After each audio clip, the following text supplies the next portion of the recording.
नमस्कार, क्राइम तक देख रहे हैं आप। मैं हूं आपके साथ दीपक सिंह, ये मेरे साथी वर्णिता वाजपेयी। पिछले कुछ समय में आपने कुछ ऐसे मामले सुने होंगे जहां पहले प्यार की बातें कही जाती हैं, फिर शादी की कस्में दी जाती हैं और कुछ समय बाद ऐसी दर्दनाक मौत दी जाती है कि सुनने वालों की रोंगटे खड़े हो जाएं। राक्षसों, नर पिशाचों की कहानी आपने अक्सर सुनी होगी और आपको डर भी लगता होगा।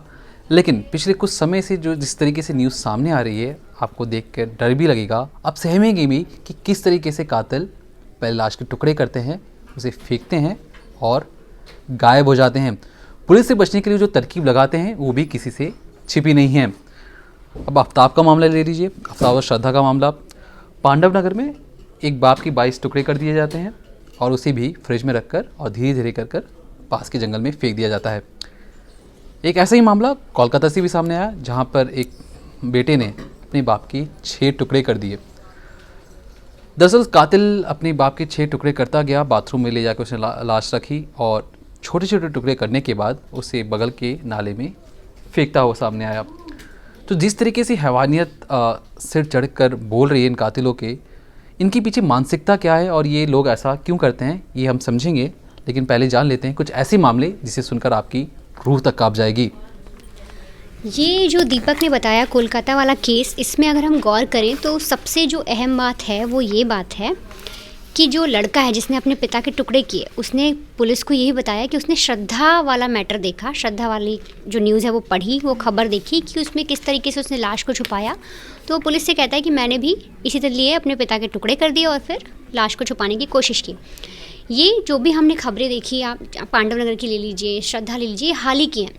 लेकिन देश में इससे पहले भी इससे भी ज़्यादा भयानक वारदातें हुई हैं जिन्हें सुनने के बाद हर किसी की रूह कांप गए। आप सोचिए, क्या कोई किसी शख्स के, किसी के शरीर के 300 टुकड़े कर सकता है? लेकिन ऐसा हुआ है नीरज ग्रोवर हत्याकांड में। साल 2008 की बात है। एक लव ट्रायंगल कह लीजिए, वैसा ही मामला है। नीरज एक लड़के का नाम है, मारिया है एक लड़की, और मैथ्यू। मारिया और मैथ्यू की इंगेजमेंट हो चुकी है, सगाई हो चुकी है। मैथ्यू इस वक्त कोची में है और वो अपनी गर्लफ्रेंड को कॉल करता है तो अक्सर वो देखता है कि नीरज गर्लफ्रेंड के इर्द गिर्द ही है। हमेशा उसे उसके घर से किसी मर्द की आवाज़ आती है। अब एक बार क्या होता है कि मारिया अपना जो घर है वो शिफ्ट कर रही होती है। इसके लिए वो नीरज को बुलाती है हेल्प के लिए। उसी वक्त कोची में बैठा मैथ्यू अपनी गर्लफ्रेंड जिसके साथ उसकी इंगेजमेंट हुई, मंगेतर को कॉल कर देता है। पीछे से फिर से लड़के की आवाज़ आती है। अब वो पूछता है कि वो कौन है, तो मारिया बताती है कि नीरज है, हेल्प के लिए बुलाया है। मैथ्यू का दिमाग ठनक जाता है। वो उससे तुरंत बोलता है कि मुझे कुछ नहीं पता, तुम फटाफट अभी उसे घर से बाहर निकालो। मारिया कहती है अभी मैं कैसे मना कर दूँ उसे, अचानक से कैसे बोल दूँ, दोस्त है। मैथ्यू इस चीज़ पर काबू नहीं कर पाता, उसका दिमाग सनक जाता है। वो तुरंत फ्लाइट करता है वहाँ से, मारिया के घर आता है। घर आने के बाद लड़ाई होती है सबके बीच में, नीरज से भी लड़ता है और इसी गुस्से में जो मैथ्यू है वो नीरज पर चाकू से अटैक कर देता है। चाकू से अटैक करने के बाद नीरज की मौत हो जाती है, नीरज मर जाता है। अब उसके बाद हत्या तो कर दी, लेकिन ये दोनों सोचते हैं कि अब करें क्या, किस तरीके से हम खुद को बचाएं।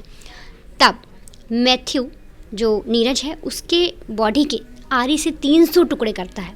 300 टुकड़े करने के बाद अब सबसे बड़ा ये सवाल था कि किस तरीके से इन टुकड़ों को छुपाया जाए, क्योंकि आपने किसी इतनी बड़ी बॉडी को काटा है, एक इंसान है उसकी पूरी बॉडी को काटा है, 300 टुकड़े किए हैं, अब कैसे छुपाएंगे?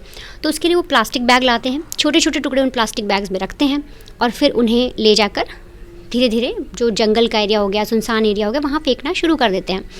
अब इसमें आप सबसे बड़ी एक बहुत अहम चीज़ देखिए कि जो कातिल हैं अगले दिन बहुत एकदम नॉर्मल बिहेव करते हैं, जैसे आते हैं अपना काम करते हैं, अपनी गर्लफ्रेंड से मिलते हैं, फैमिली से मिलते हैं, दोस्तों से मिल रहे हैं, बिल्कुल नॉर्मल रूटीन चल रहा है। मतलब उनके माथे पर शिकन तक नहीं है। उनकी एक मेंटालिटी समझिए कि कितनी बड़ी चीज़, एक रात पहले अगर किसी ने किसी का कत्ल किया फिर उसके टुकड़े तक कर दिए, उसके अगले दिन वो इतना नॉर्मल कैसे जी सकते हैं?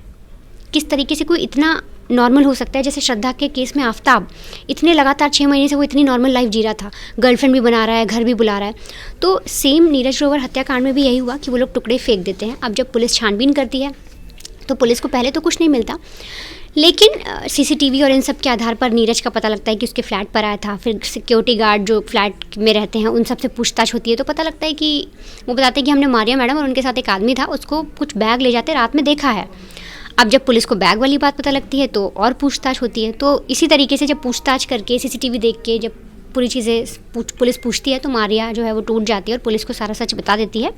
वो बता देती है कि हमने नीरज की हत्या की है और हमने ही उसके टुकड़े किए, काटे, और ये शक का मेरे जो बंगेतर हैं उन्हें शक हो गया था।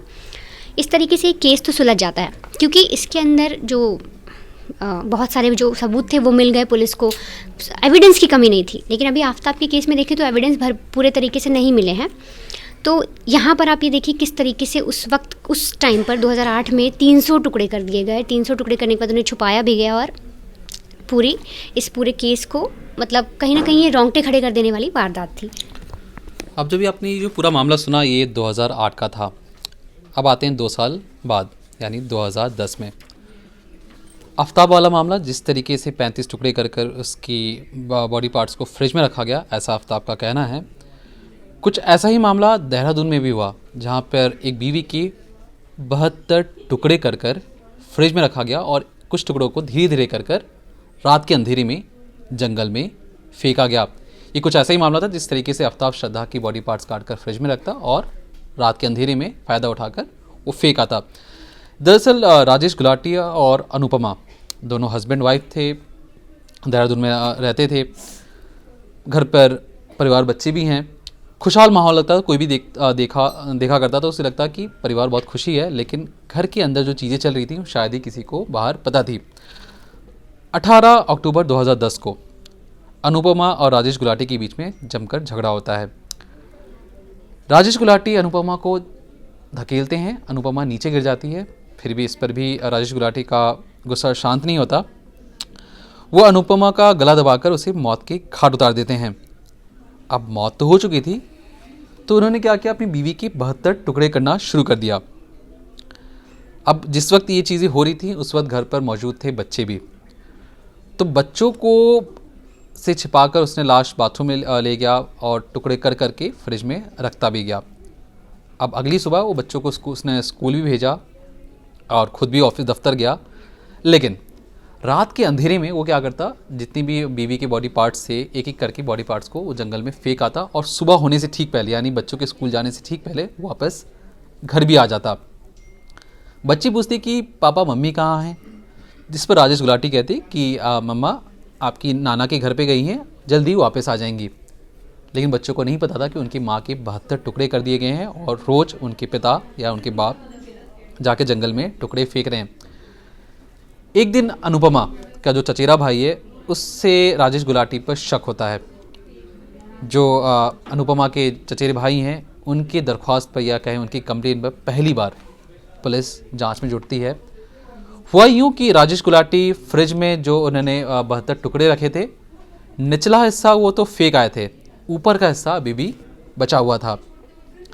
जब पुलिस जांच के लिए पहुंचती है और देखती है कि फ्रिज के अंदर अभी भी कुछ हिस्से पड़े हैं, तब जाकर ये पूरा मामला सबके सामने आता है और पता लगता है कि एक पति ने, याद रखिए आज से 12 साल पहले की बात है, 18 अक्टूबर 2010 की बात है, एक पति ने अपनी बीवी के 72 टुकड़े किए, टुकड़ों को फ्रिज में रखा और एक एक टुकड़े को रात का अंधेरा का फ़ायदा उठाकर जंगल में फेंकता भी आया।